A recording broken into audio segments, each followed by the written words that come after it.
Hello guys, welcome back to my channel. Jumpa lagi nih sama saya John Itung. Nah guys, di kesempatan yang berbahagia ini saya akan sharing ya tutorial ganti LCD touchscreen Realme C25Y. Nah ini di tanganku ini, di atas mejaku ini ada HP Realme C25Y. Nah kita cucuk dulu SIM tray-nya, kita keluarkan SIM tray-nya guys. Nah kita ambil dari plastik di atas SIM tray-nya itu, karena plastiknya lemah kita buka backdoor-nya. Oke, saya percepat video ini untuk mempersingkat durasi yang ada guys ya. Oke, ya backdoornya udah terlepas dan disitu baut-bautnya kita lepas dulu. Kita percepat lagi aja bang. Nah, oke, tapi saya pastikan nggak ada step yang kita lewatkan guys ya. Oke, itu ada beberapa biji baut, kita lepas dulu.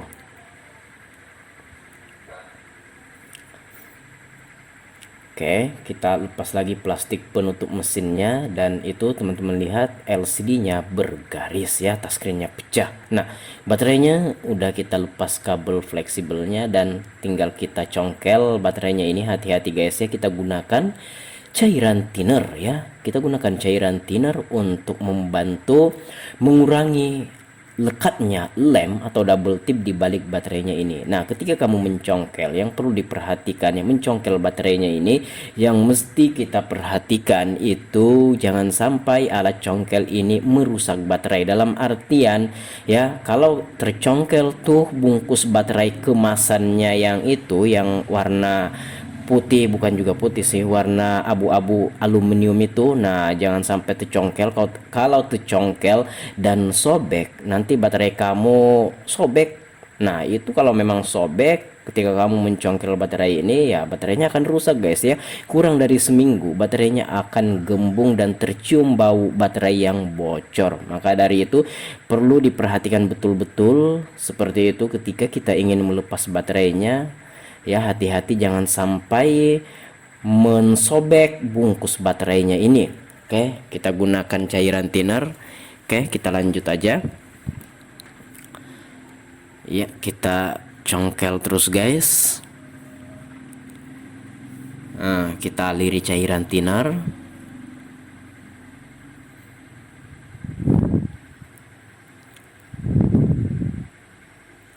Oke.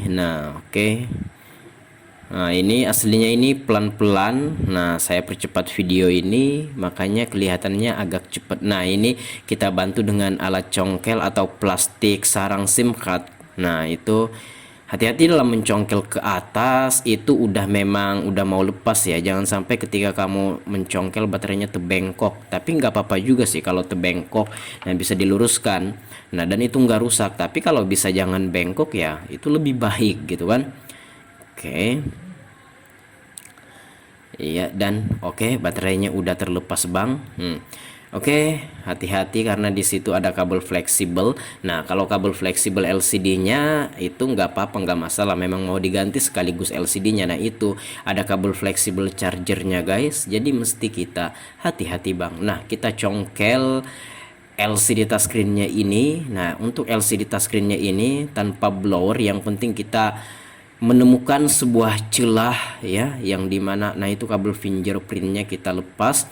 Nah ini yang kita lanjut dulu ya. Nah oke, nah ini saya kasih atau saya pasang plastik penutup mesinnya, karena ketika membuka LCD touchscreen-nya ini takutnya keganggu tuh mesinnya. Jadi ini kita bisa ganti LCD touchscreen-nya ini tanpa harus membuka mesin atau melepas mesin dari frame atau tulang tengah. Yang penting kita ada menemukan sebuah celah gitu kan.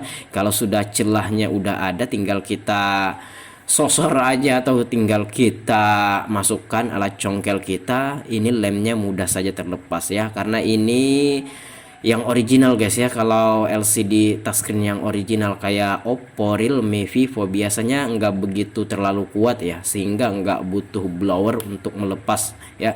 Kalau memang dia masih ori pabrik, belum pernah dibuka ya. Nah ini saringan speaker earpiece-nya jangan sampai kelupaan guys ya. Kita bersihkan dulu pakai cairan thinner, karena debu tutup tuh lobangnya itu guys.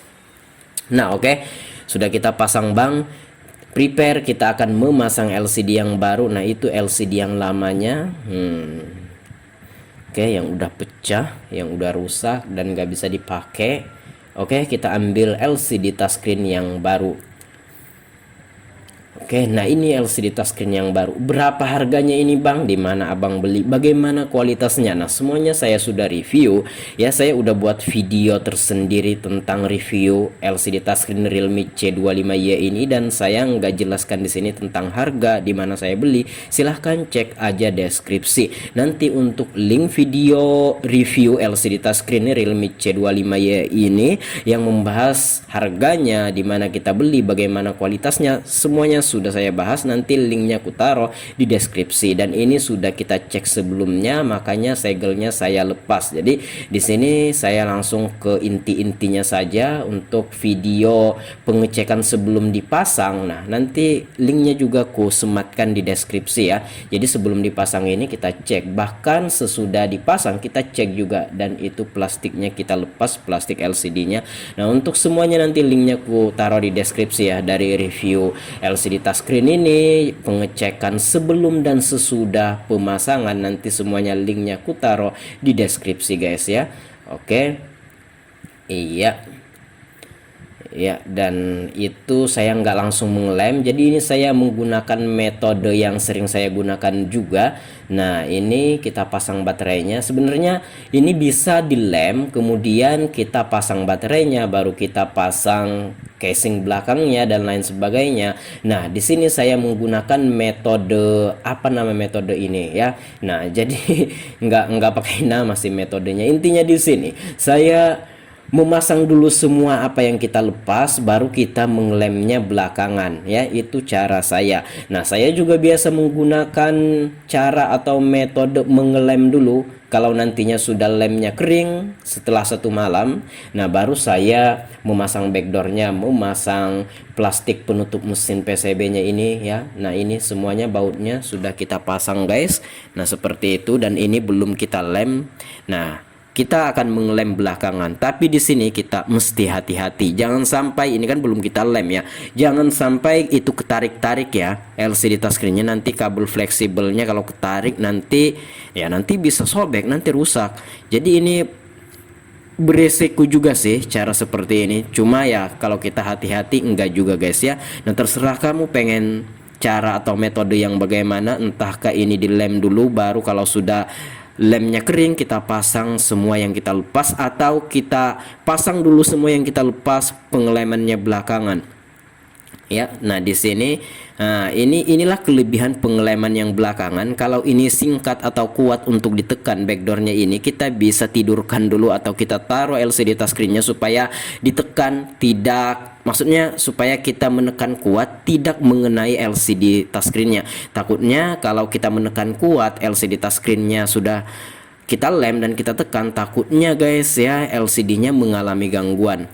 Nah ini adalah lem yang saya gunakan, Zanlida T7000 yang 110 mili. Harganya di Shopee, Tokopedia beragam, mulai dari 25.000, 30.000, 35.000, 45.000, macam-macam. Ada juga yang jual 50 mili, harganya belasan ribu guys ya, dari 16.000, 17.000, 18.000, 19.000, dan ada juga yang jual 15 mili, itu harganya 10.000. Ada bahkan yang jual di bawah 10.000 seperti 6.000, 7.000, 8.000, 9.000. Dan di sini LCD touchscreen-nya udah kita nyalakan tadi, HP-nya udah menampilkan gambar, udah aman, tinggal kita lem aja. Nah di sini tinggal kita bubuhkan lemnya, disesuaikan, jangan terlalu sedikit, jangan terlalu banyak, sedang-sedang saja gitu kan. Nah oke. Di pinggir frame atau tulang tengah atau tempat menempatkan lemnya itu ya, kita kasih lem seperti itu guys. Iya, nah inilah kelebihannya kalau kita mengelem belakangan apabila backdoornya itu terlalu kuat untuk ditekan.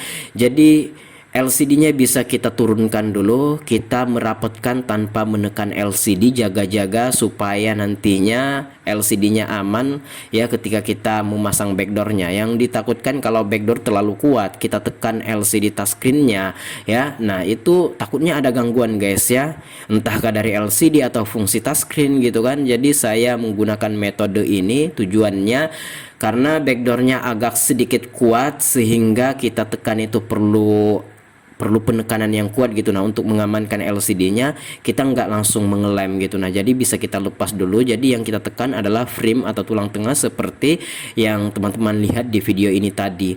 Nah, oke. Di sini udah kita lekatkan atau kita pasangkan LCD touchscreen-nya. Nah, di sini saya merapatkan pakai isolasi kertas guys ya, seperti itu. Nah, oke, untuk isolasi kertasnya ini jangan menekan. Itu hanya menempel gitu aja, itu hanya pengunci saja guys ya, supaya LCD touchscreen yang lemnya belum kering ini tidak bergeser, tidak pokoknya tidak terangkat lah gitu guys. Nah, jangan sampai ada tekanan ya. Kalau ada tekanan yang kuat dikhawatirkan LCD-nya bakalan buram, LCD-nya bakalan kabur atau bergaris, atau bahkan touchscreen-nya fungsinya terganggu. Jadi ini tidak menekan sama sekali, ini hanya menempel karena memang untuk LCD touchscreen-nya ini udah presisi, udah bisa rapet gitu kan, tanpa harus ditekan, itu hanya menempel saja. Dan untuk LCD, tampilan fisik LCD ini saya sudah bahas di video reviewnya ya. Nah, cek link ada di deskripsi ya, link videonya ada di deskripsi. Oke. Nah, kalau belepotan lemnya guys, tinggal kita bisa elus-elus pakai jari tangan kita, dan untuk bagian atasnya bisa dikasih isolasi, bisa tidak. Nah, di sini saya melihat itu bisa rapet-rapet aja ya, tapi kalau kamu pengen mengamankan silahkan dikasih isolasi ya. Takutnya nggak rapet, takutnya ada selisih atau sensornya ketutup ya kalau ini merenggang. Tapi ini kalau saya lihat-lihat itu aman aja ya tanpa kita kasih isolasi. Dan ya, saya skip videonya, ini sudah keesokan harinya guys, dan lemnya udah mengering, atau saya diamkan HP-nya ini selama 1 malam lamanya ya, dan lemnya sudah mengering. Untuk pengeringannya itu sekurang-kurangnya 1 malam, 3 jam sebenarnya itu sudah kering, tapi belum maksimal. Dan ini udah keesokan harinya dan lemnya sudah kering, dan ini siap diambil sama yang punya HP ini. Nah, itu adalah LCD yang lamanya, yang ori pabrik, yang sudah rusak. Dan untuk video review LCD touchscreen yang baru ini, cek deskripsi. Dan pengecekan sebelum dan sesudah pemasangan LCD touchscreen ini silahkan cek deskripsi juga guys ya, saya sudah membuat videonya semua. Dan di sini lemnya sudah kering dan siap dikasihkan sama yang punya HP, dan ini kita udah cek dan oke ya. Nah, oke, demikian. Kalau ada pertanyaan, ini yang seperempat ya, LCD touchscreen yang seperempat. Nah, kalau ada pertanyaan silahkan komen-komen aja. Kalau ada yang ingin sharing silahkan komen-komen juga, sharingkan pengalaman teman-teman di komentar. Saya akhiri video ini sampai di sini. Ini udah selesai, lemnya sudah mengering, ini sudah sip dan siap diambil sama si yang punya HP. Oke guys, saya akhiri sampai di sini. Saya John Itung, terima kasih telah menyaksikan video ini. See you the next video my brotherku.